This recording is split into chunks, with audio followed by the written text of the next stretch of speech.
Assalamualaikum warahmatullahi wabarakatuh. Salam guru penggerak. Perkenalkan, kami calon guru penggerak angkatan 11 dari Kabupaten Brebes, Provinsi Jawa Tengah. Dengan saya Mansur dari SD Negeri Kalinusu 01 Kecamatan Bumiayu. Saya Tuti Alawiyah dari SD Negeri Bantarkaung 1 Kecamatan Bantarkaung. Saya Eko Purwanto dari SD Negeri Telaga 02 Kecamatan Bantarkaung. Kami akan melaksanakan praktik demonstrasi konseptual modul 2.3 coaching untuk supervisi akademik yang terdiri dari supervisor, coach,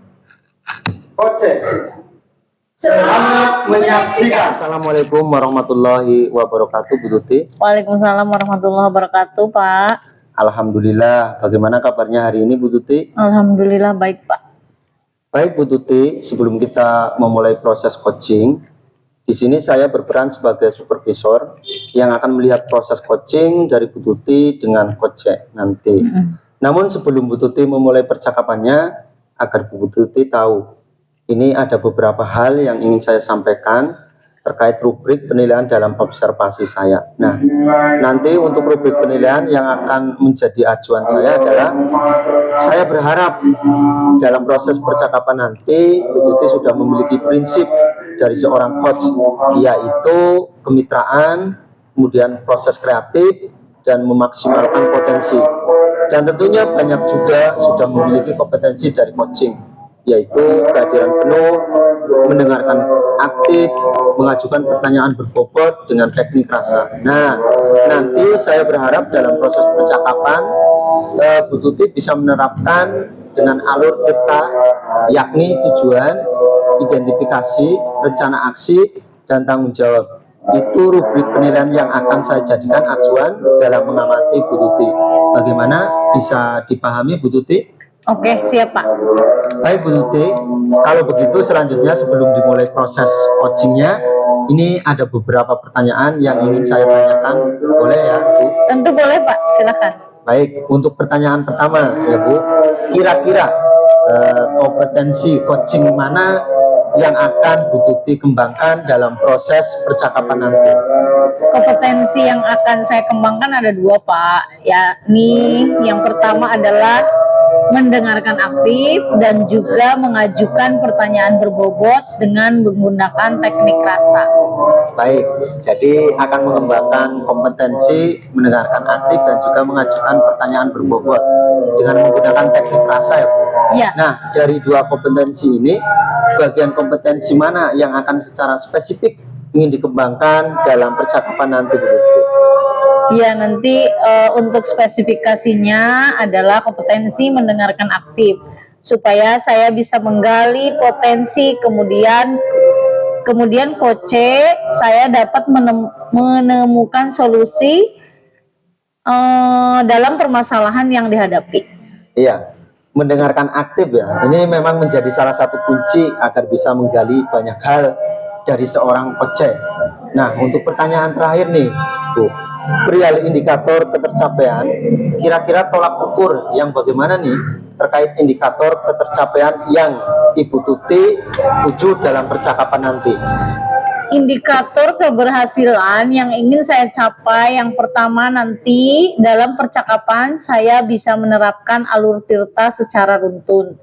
Kemudian saya bisa menggali ide-ide dari coach sendiri agar coach bisa menemukan solusi dari permasalahan yang ditemui. Baik, dari indikator yang sudah disampaikan terkait prosesnya meliputi tirta. Kemudian, ada nggak ide-ide dari coach yang bisa digali dengan maksimal dalam percakapan nantinya? Amin, amin, amin. Hanya itu, Bu, yang dapat saya tanyakan, dan selebihnya bisa memulai percakapan dengan coach dan dapat berjalan dengan lancar, kemudian sesuai dengan indikator keberhasilan yang sudah ditentukan tadi. Oke, terima kasih Pak Mansur. Sudah siap, Bu Tuti? Siap.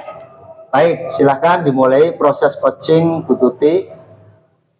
Baik Pak, siap Pak. Assalamualaikum Pak Eko. Waalaikumsalam Bu Tuti. Gimana kabarnya hari ini Pak?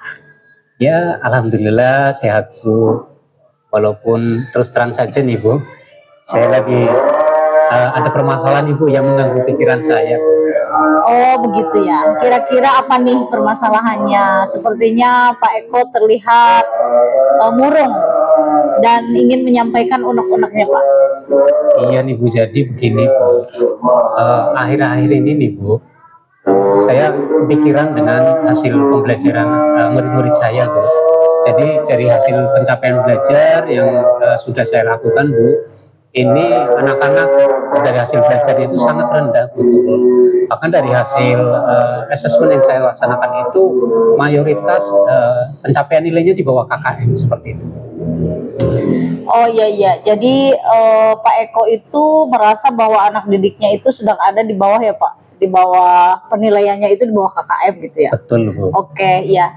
Jadi apa nih yang ingin dicapai dari percakapan kita hari ini Pak? Dari percakapan kita di hari ini tentunya Bu, harapan saya ya saya bisa lebih meningkatkan kompetensi saya Bu nantinya sebagai pengajar, dan juga saya bisa menemukan solusi sekaligus mengatasi permasalahan yang saya hadapi sekarang ini. Baik, jadi Pak Eko ingin mendapat solusi dari sebuah permasalahan yang Pak Eko hadapi ya? Iya Bu. Harapan saya, oh iya, iya Pak, baik, menurut pengamatan Pak Eko, apa sih penyebab dari permasalahan Pak Eko tadi Pak? Bisa diceritakan? Penyebabnya Bu, dari saya pengamatan saya nih Bu terhadap pembelajaran atau terhadap murid-murid saya, ini anak-anak ini kok terlihat bosen atau terlihat malas Bu. Jadi anak-anak itu terlihat kurang termotivasi dalam mengikuti pembelajaran, kemudian anak-anak juga nampak tidak aktif Bu ketika saya mengajukan pertanyaan atau ketika saya menyampaikan materi. Itu anak-anak banyak yang tidak fokus dan tidak konsentrasi, malah cenderung mereka bermalas-malasan atau bermain seperti itu Bu. Itu penyebab yang saya lihat Bu di kelas saya seperti itu. Oke, jadi murid Pak Eko itu sedang ada di titik tidak fokus ya Pak? Betul Bu. Baik. Dari permasalahan yang sudah disampaikan tadi, kondisi ideal seperti apa sih yang Pak Eko harapkan sekarang ini gitu? Iya Bu. Jadi idealnya sih saya pengen dalam pembelajaran saya dan juga terhadap murid-murid saya Bu, saya pengen pembelajaran saya itu bisa berjalan dengan interaktif Bu. Ya. Anak-anak bisa bersemangat, kemudian punya antusias, punya keaktifan yang baik dalam pembelajaran yang saya sampaikan di kelas saya Bu. Termasuk juga ketika misalkan saya menyampaikan pertanyaan, anak-anak itu punya apa namanya ya, punya inisiatif, punya motivasi tersendiri Bu, bukan karena disuruh oleh gurunya baru kemudian mau anak menjawab pertanyaan dari saya Bu. Itu kondisi ideal yang ingin saya harapkan seperti itu, anak aktif dan termotivasi seperti itu. Berarti Pak Eko mengharapkan anak-anak itu aktif ya Pak dalam menghadapi pembelajaran yang Bapak sampaikan. Iya gitu. betul. Baik, dari kondisi yang sekarang menurut Pak Eko, kalau kita bikin skala nih dari 1 sampai 10, kira-kira berada di skala berapa peserta didik Pak Eko sekarang ini? Kira-kira nih Bu, kalau dengan kondisi yang ada sekarang sih skalanya mungkin masih di ya sekitar 5 Bu kalau menurut saya ya. Dengan kondisi yang ada seperti ini Bu, seperti itu. Jadi di angka 5 lah Bu menurut saya. 50-50 berarti ya Pak? Ya. Ya, yang aktif dengan yang tidak aktif gitu ya. Kira-kira seperti itulah. Kira-kira kalau berdasarkan pengamatan Pak Eko, apa langkah-langkah atau solusi yang bisa dilakukan oleh Pak Eko untuk mengatasi permasalahan itu? Terkait dengan solusi ya Bu, mungkin nih Bu, yang muncul dalam pikiran saya mungkin saya ingin merubah metode pembelajaran Bu. Kalau mungkin tadi sebelum-sebelumnya kan saya hanya menggunakan metode ceramah, kemudian penugasan, dan hanya menggunakan ya buku LKS yang ada saja Bu. Jadi ke depan ya mungkin saya akan menggunakan metode pembelajaran yang lebih bervariatif, kemudian model pembelajaran juga. Ini kan kaitannya dengan kebetulan dengan materi IPAS di kelas 4. Saya akan menggunakan model pembelajaran inquiry, dan saya juga perlu menggunakan media pembelajaran yang lebih mungkin menarik perhatian atau memotivasi siswa, Bu, seperti saya menggunakan tampilan slide, PowerPoint, atau kemudian video-video pembelajaran, atau juga saya juga punya apa namanya, punya keinginan, harapan anak-anak itu mempelajarinya di luar kelas, Bu, agar kemudian pembelajaran yang saya laksanakan itu lebih kontekstual dan lebih faktual. Oke, baik. Berarti anak-anak akan dibikin bahagia gitu ya, Pak? Ya, seperti itu, Bu, kurang lebih. Baik, selain itu ada nggak langkah lagi atau solusi lain yang bisa dilakukan selain yang tadi, Pak?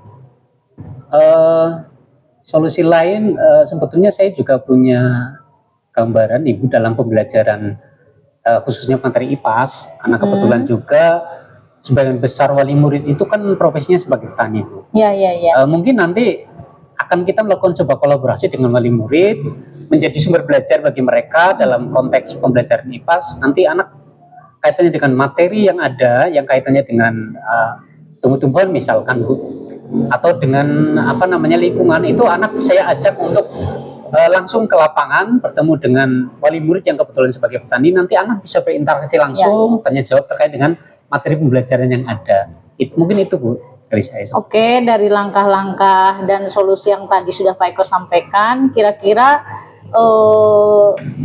yang ingin dicapai Pak Eko, kalau kita menggunakan skala itu dari 1 sampai 10, kira-kira pengen dicapai berapa, Pak? Mungkin dengan apa namanya rencana tadi ya, Iya. Langkah-langkah yang saya munculkan tadi, saya mungkin tidak berani terlalu tinggi sih, Bu. Mungkin ya setidaknya sudah di angka 8 itu bagi saya sudah sangat ideal, Bu, dengan apa yang ingin saya lakukan tadi. Baik, angka 8 idealnya ya, Pak. 8, ya. Bu. Baik, kira-kira apa rencana yang akan Pak Eko lakukan setelah percakapan kita hari ini untuk menangani masalah Pak Eko tadi? Langkah setelah percakapan ini tentunya apa namanya? Saya juga perlu mungkin berkolaborasi, Bu. Termasuk juga dengan rekan Jawa, terutama dalam hal apa namanya? Saya mempersiapkan rancangan pembelajaran, Bu, agar nanti ada kesesuaian lah dengan pembelajaran yang akan saya laksanakan seperti itu. Baik. Oke, sekarang komitmen seperti apa sih yang akan Pak Eko lakukan agar rencana ini dapat berjalan dengan baik nantinya? Komitmen saya tentunya ya saya harus mengimplementasikan, Bu, rencana-rencana saya tadi menjadi sebuah langkah konkret nyata, Bu, yang dapat ya mengatasi masalah saya seperti itu tadi. Jadi Pak Eko itu akan membuat aksi nyata ya?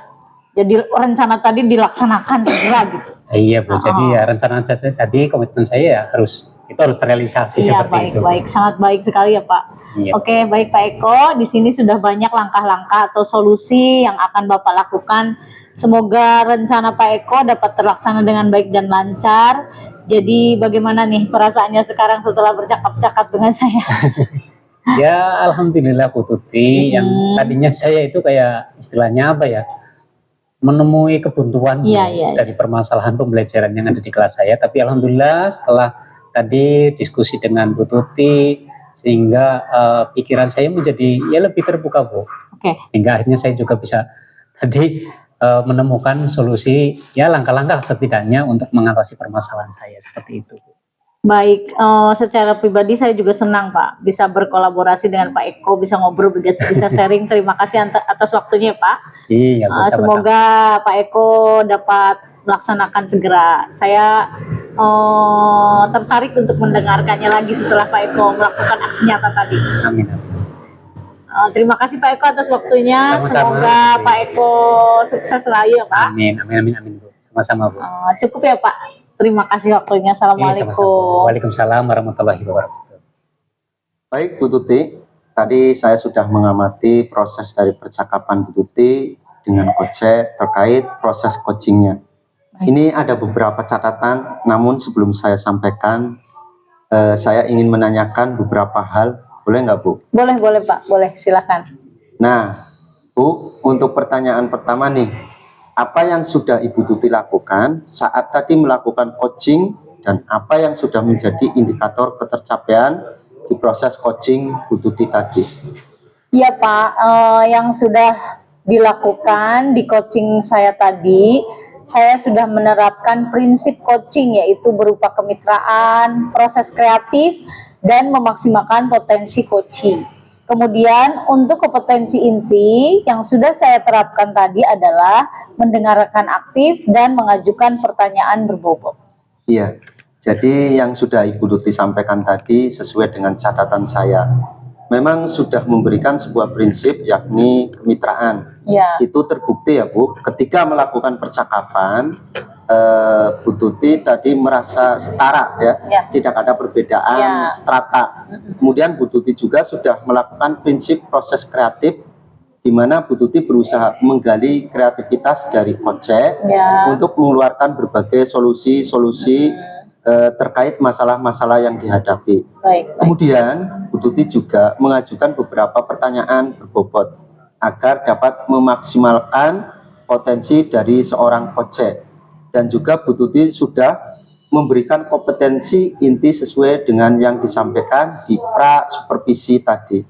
Nah, Bu Tuti juga mengharapkan ada dua, yaitu mendengarkan aktif, kemudian mengajukan pertanyaan berbobot. Dari dua catatan yang saya catat itu juga sudah terlaksana. Nah, dan yang paling penting dari proses tadi ya Bu, saya juga mencatat bahwa Bu Tuti sudah melakukan percakapan dengan alur tirta, di mana Bu Tuti memulai percakapan dengan tujuan, kemudian mengidentifikasi masalah, rencana, dan tanggung jawab. Alhamdulillah secara umum dari catatan saya tadi, Bu Tuti itu sudah melaksanakan proses coaching dengan sangat baik dan luar biasa. Oke, terima kasih Pak atas penilaiannya. Nah, ini ada pertanyaan terakhir dari saya Bu. Iya. Jadi berdasarkan proses coaching, tadi Bu Tuti kira-kira kompetensi apa yang ingin Ibu Tuti kembangkan berdasarkan proses coaching tadi Bu? Baik Pak, kompetensi yang ingin saya kembangkan adalah kehadiran penuh, yang mana mungkin tadi di saat coaching merasa ada unek-unek, seharusnya saya menggunakan salah satu teknik stop agar coach dapat lebih rileks dalam menyampaikan permasalahannya tadi. Ya, baik. Kehadiran penuh atau present menjadi harapan Bu Tuti ya, agar lebih dikembangkan, dan saya berdoa semoga teknik ini juga bisa segera dimaksimalkan dalam diri Bu Tuti. Dan tidak hanya potensi ini saja, tapi juga potensi-potensi yang lain agar semakin lebih optimal ketika memberikan pelayanan coaching terhadap coach. Saya juga berharap kepada Bu Tuti, semoga proses ini bisa menjadi bekal bagi Bu Tuti agar kedepannya ketika memberikan proses coach juga bisa sesuai dengan harapan yang Bu Tuti harapkan dalam paradigma coaching dengan tetap berpegang teguh pada alur tirta. Terima kasih Bu Tuti, sebuah proses yang luar biasa dan semoga bisa berdampak positif bagi Bu Tuti ke depannya. Amin, amin doanya Pak. Terima kasih Pak. Baik, terima kasih. Kalau begitu saya akhiri. Wassalamualaikum warahmatullahi wabarakatuh. Waalaikumsalam warahmatullahi wabarakatuh.